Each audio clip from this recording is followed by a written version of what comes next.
ഇന്ന് വൈകുന്നേരം നമുക്ക് ചെറു ചൂടോട് കൂടിയിട്ട് കുടിക്കാൻ പറ്റിയിട്ടുള്ള ഒരു ഡ്രിങ്കിൻ്റെ റെസിപ്പി ആയിട്ടാണ് വന്നിട്ടുള്ളത്.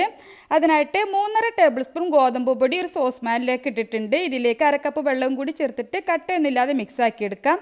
ഇനി ഇതിലേക്ക് 1 കപ്പ് വെള്ളവും കൂടി ചേർത്തിട്ട് ഒന്നുകൂടി ഒന്ന് മിക്സ് ആക്കിയിട്ട് മാറ്റി വെക്കാം. ഇനി ഒരു സോസ് പാനിലേക്ക് 2 പീസ് ശർക്കര ഇട്ടിട്ടുണ്ട്. 1/4 കപ്പ് വെള്ളവും കൂടി ചേർത്തിട്ട് നന്നായിട്ട് പാനിയാക്കി എടുക്കാം. ഇനി വെള്ളത്തിൽ മിക്സ് ചെയ്ത് വെച്ചിട്ടുള്ള ഗോതമ്പ് പൊടി നന്നായിട്ട് കുറുക്കിയെടുക്കാം. കൈവിടാതെ നന്നായിട്ടൊന്ന് മിക്സ് ചെയ്ത് കൊടുത്താൽ ഇതുപോലെ തിളച്ച് വരുന്ന സമയത്ത് നമുക്കിതിലേക്ക് ശർക്കരപ്പാനി ഒഴിച്ചു കൊടുക്കാം. എന്നിട്ട് വീണ്ടും നന്നായിട്ട് ഒന്നുകൂടി തിളപ്പിച്ചെടുക്കണം. ശർക്കരപ്പാനി ചേർത്തിട്ട് നന്നായിട്ടും തിളച്ച് കഴിഞ്ഞാൽ പിന്നെ ഇതിലേക്ക് നല്ല കട്ടിയുള്ള 1/4 പാല് 1 കപ്പാണ് ചേർക്കുന്നത്.